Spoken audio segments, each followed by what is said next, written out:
Good morning. My name is Gary Rademeyer from the international firm of lawyers Norton Rose Fulbright.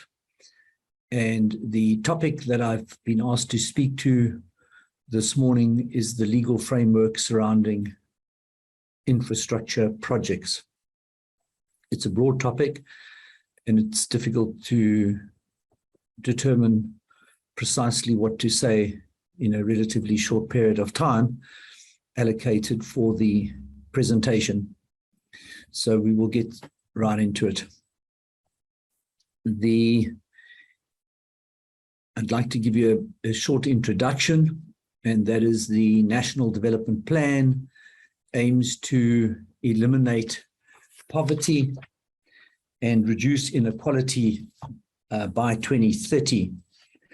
According to the plan, South Africa can realize these goals by drawing on the energies of its people, in growing an inclusive economy, building capabilities, enhancing the capacity of the state, and promoting leadership and partnerships throughout society.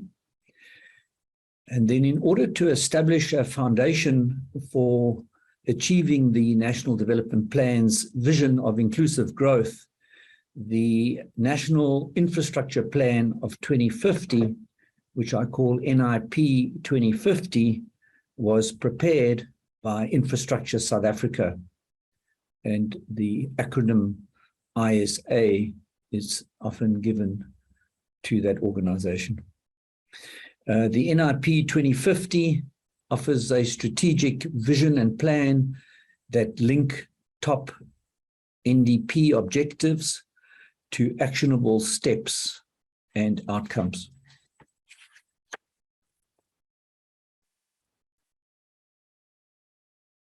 Then briefly, just to mention public-private partnerships, which I will refer to again later in the presentation. They are one way to mobilize private capital for essential infrastructure assets and services and drive innovation and efficiency. And in my view, the greater use of well-managed PPPs may improve planning and feasibility studies, resulting in more rigorous project assessment and accountability, and draw in private financing for public infrastructure projects.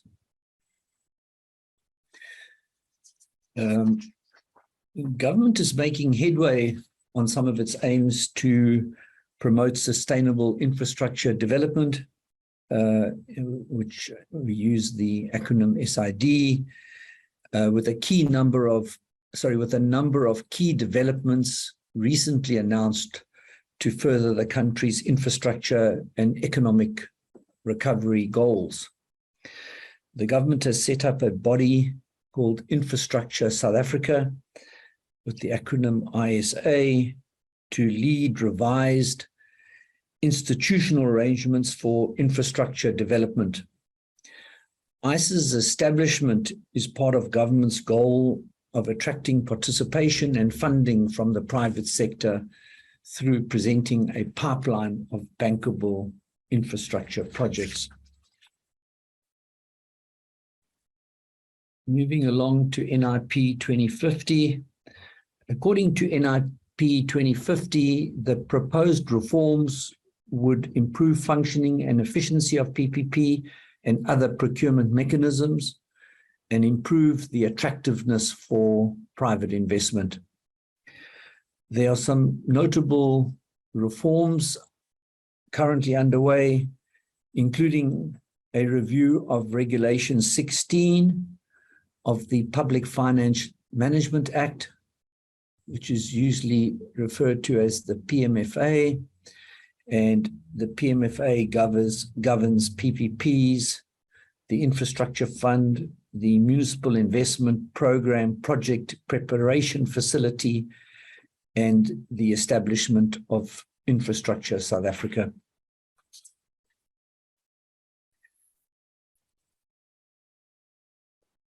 As I'm sure most of you are aware, Most public sector infrastructure is procured by general government through the Framework for Infrastructure Delivery and Procurement Management Guidelines, which has the acronym FIPDM guidelines, issued by National Treasury. And this concerns procurement of infrastructure on government budget by organs of state under the PMFA. The FIPDM does not require or encourage organs of state to consider forms of procurement that would attract private funding. And in particular, there's no early stage requirement to consider PPPs as an alternative procurement mechanism.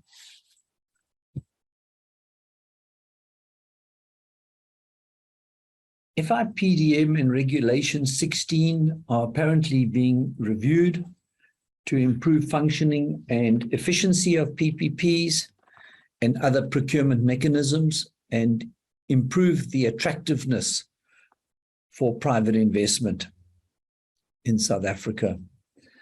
And as mentioned before, Regulation 16 of the PMFA and equivalent regulations in terms of the Municipal Finance Management Act govern PPPs at a national, provincial, and municipal level and entail a heavy requirement to demonstrate that PPPs are preferable to normal on-budget procurement.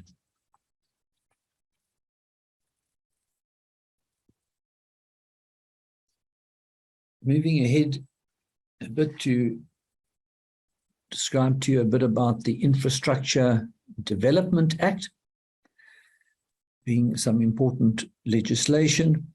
The Infrastructure Development Act, which we often use the acronym IDA, recognizes the considerable statutory planning and implementation obstacles facing infrastructure delivery.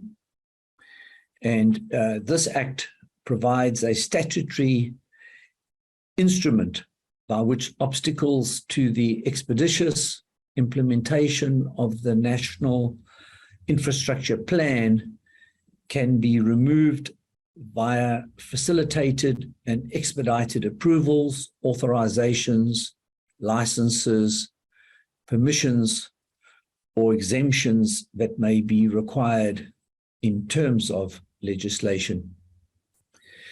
And the aim of the Act emphasizes that public infrastructure development is key to economic and social growth. In addition, the infrastructure development is to be given priority in terms of planning, approval, and implementation. While the management of such infrastructure to be improved during all life cycle phases, including the planning, approval, implementation, and operations. The central role of effective public infrastructure development, especially planning, implementation, and management, are particularly crucial given the move towards using infrastructure to assist the economic growth in the country.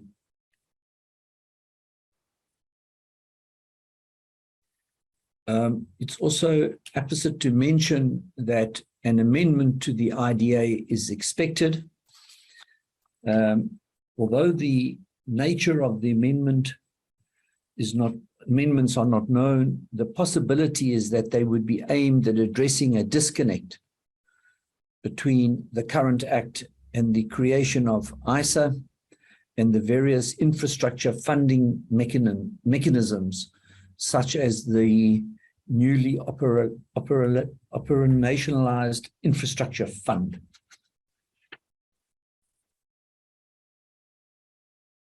The main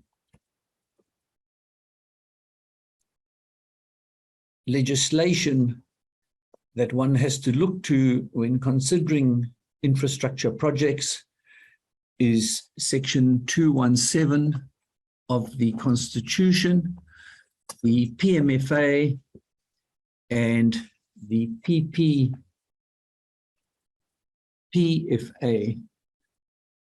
I just want to deal with that a bit for you and take you to the relevant section and describe to you briefly its content. Section 217 of the Constitution of the Republic of South Africa, which I'll refer to as the Constitution, requires that all organs of state in the national, provincial, or local spheres of government and all other institutions identified in national legislation contract for goods and services in accordance with a system which is fair, equitable, transparent, competitive, and cost-effective.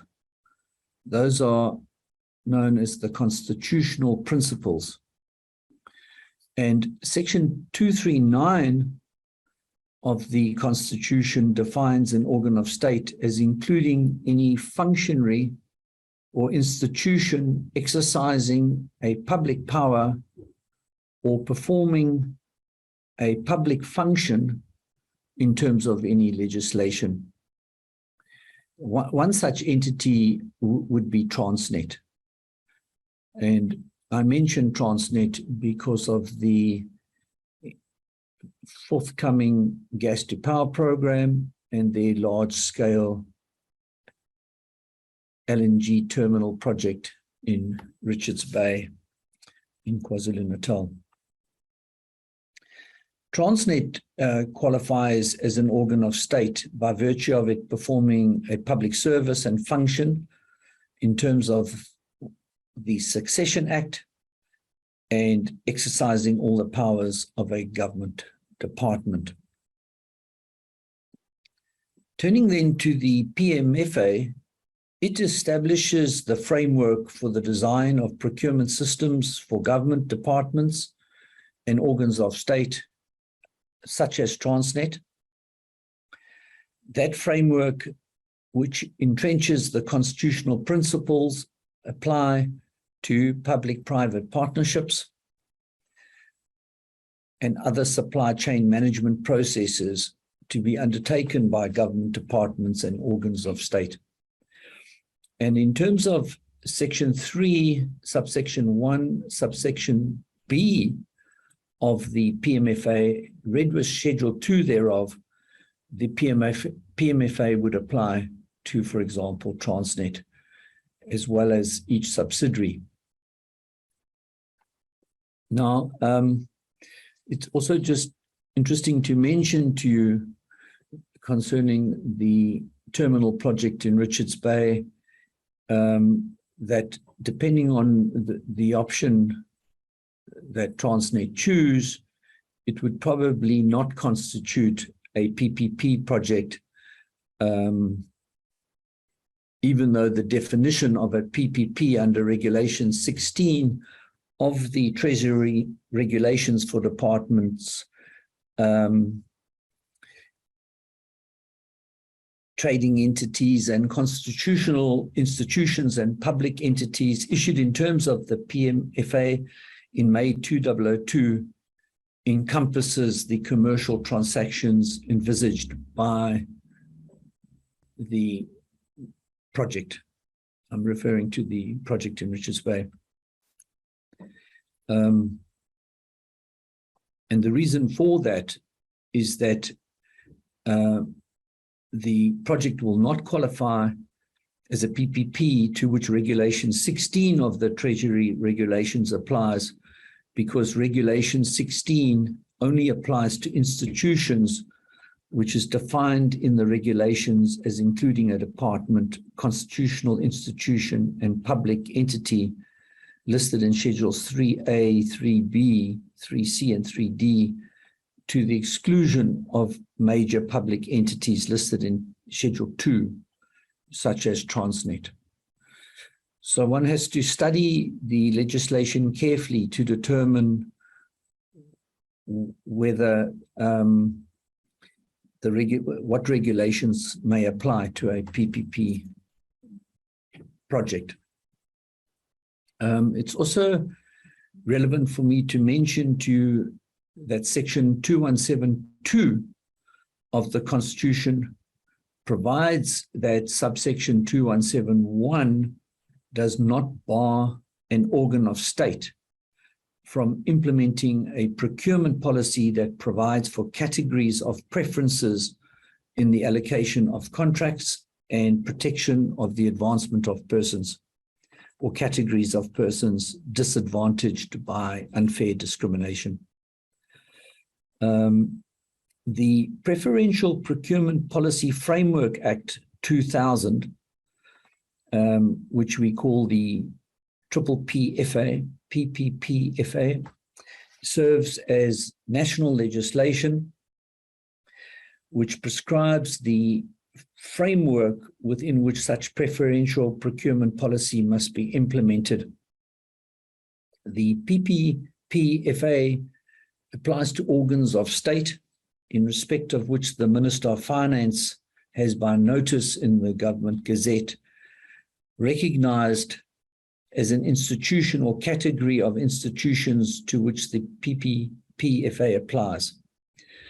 And pursuant to that government notice, the Minister of Finance gave notice that the PPPFA and its regulations apply to all public entities in Schedule 2 and Schedule 3 of the PMFA, with effect from December 2011. So again, a careful study will be required of the legislation to determine which acts apply to a particular project. Just bear with me 1 second. I also want to mention to you the Broad-Based Black Economic Empowerment Act of 2003, which we often use the acronym B and then BBEE Act, reinforces certain of the key principles underpinning the PPPFA. And Section 9 of the BBBEE Act allows the Minister of Trade, Industry and Competition to issue codes of good practice on BEE. We refer to those codes as the codes that may include inter alia, and one would be the qualification criteria for preferential purposes for procurement and other economic activities. Secondly, indicators to measure BBBEE. And thirdly, the weighting to be attached to such BBBEE indicators. And every organ of state and public entity must, as far as reasonably possible, apply any applicable codes when it inter alia develops and implements a preferential procurement policy and develops criteria for entering into partnerships with the private sector. And the Act, the BBBEE Act, allows any sector of the economy to have its own BBBEE code, and one would have to look at what codes may apply to a particular project when developing a project. I just wanted to mention to you a few the complexity of the situation for, say, the LNG project in Richards Bay, the kind of principal statutes that would apply and govern the project. One would be under, in respect of national ports, it would be the Ports Act, read with the port rules, published in Government Notice 255 of the 6th of March 2009. You would have to consider the Gas Act of 2001.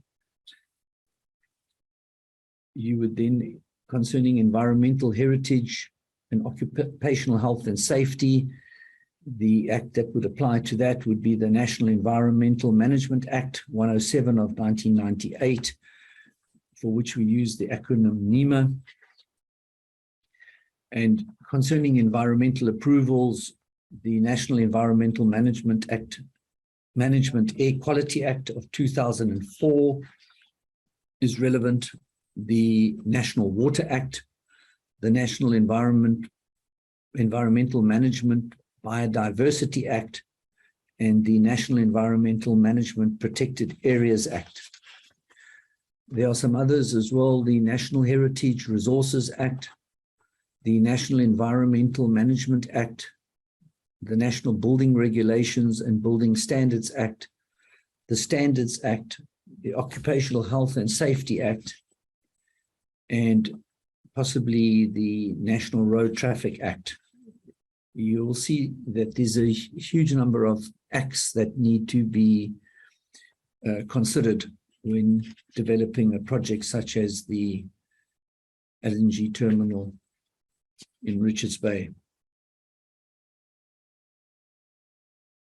Concerning the marine part of the project, one would have to look at the Marine Pollution Control Act, the Marine Pollution Intervention Act, the South African Maritime Safety Authority Act, and the Merchant Shipping regulations.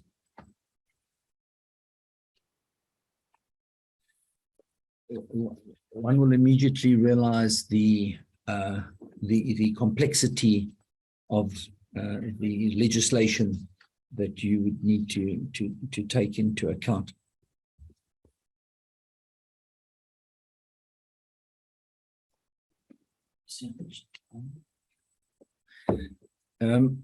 Turning then to the energy sector on the slides, there are meant to be 2 long-term plans issued and regularly updated to guide energy investments.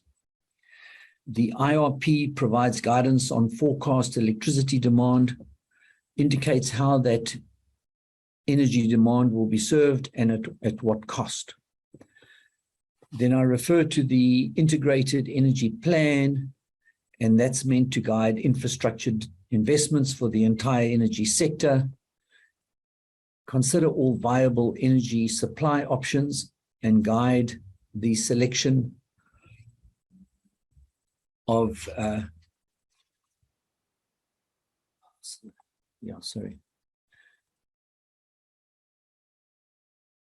something went wrong there. I just want to repeat that the Integrated Energy Plan is meant to guide infrastructure investments for the entire energy sector, consider all viable energy supply options, and guide the selection of appropriate technologies to meet overall energy demand. The National Energy Act requires the Minister of Mineral Resources and Energy to develop the IRP and then review it and update it annually. Dealing then briefly with public-private partnerships.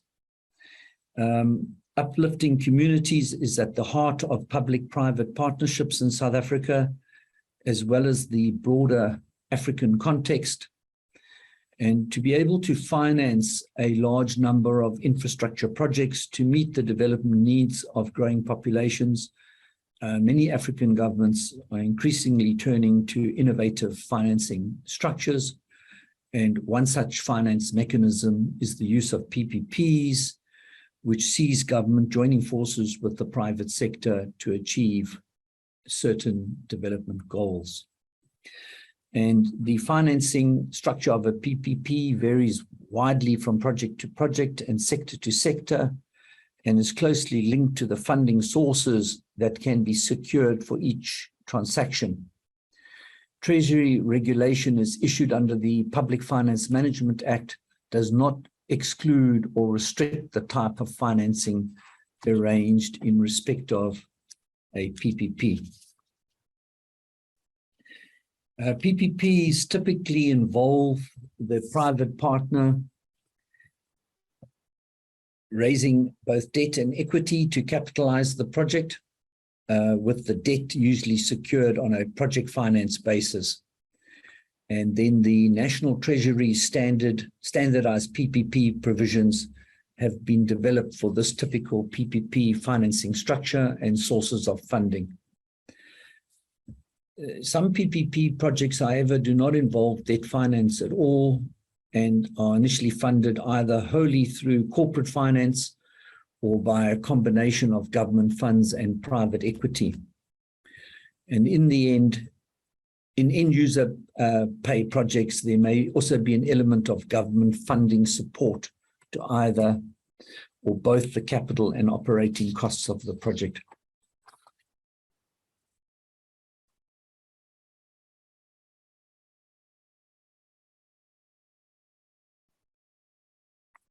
Just turning briefly to concession contracts to move swiftly through that section. Won't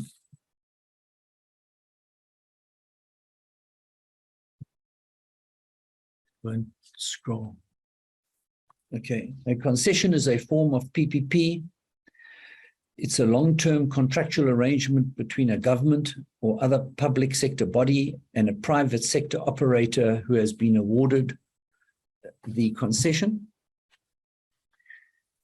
Under a concession agreement, the government grants a private entity, the concessionaire, the exclusive right to build an asset and to operate and maintain it for the agreed term of the concession. The concession will sometimes just be for the operation and maintenance of an existing asset, but is often for building of a new asset, followed by its operation and maintenance. And it may involve both new and existing assets. The term of the concession is usually 25 to 30 years. And these concessions effectively transfer the burden of constructing or improving and maintaining infrastructure onto the private sector. The public sector's role is then mainly to act as a regulator and monitor the performance of the concession. Then I think I haven't got much time left, but there are various forms of construction contracts that are utilized. It's the EPC or turnkey contract, or sometimes what we refer to as an EPCM contract. And in my presentation, I give you a diagram of an EPC arrangement and a diagram of an EPCM arrangement. The parties involved in infrastructure projects are the employer, the contractor, the EPC, or what we call a turnkey contractor, the O&M contractor, sometimes the EPCM contractor, subcontractors, the professional team, the employer's agent, suppliers, off-takers, insurers, funders, and lenders. And contracts are required with all those persons to ensure that you have a successful project. And then finally, just to finish off, there are some common project models. The one is known as a DBO, which is the design, build, and operate model. The other is a DBM, which we call design, build, and maintain. The other one is the DBOM, the design, build, operate, and maintain. The DBFO is another one, design, build, finance, and operate. There's another one called the DBFOM, which is the design, build, finance, and operate. And these contracts are all slightly different from one another and where there's a different risk-sharing perspective that is dealt with in the contracts. I think I've used all my allocated time and just want to thank you for listening to the presentation.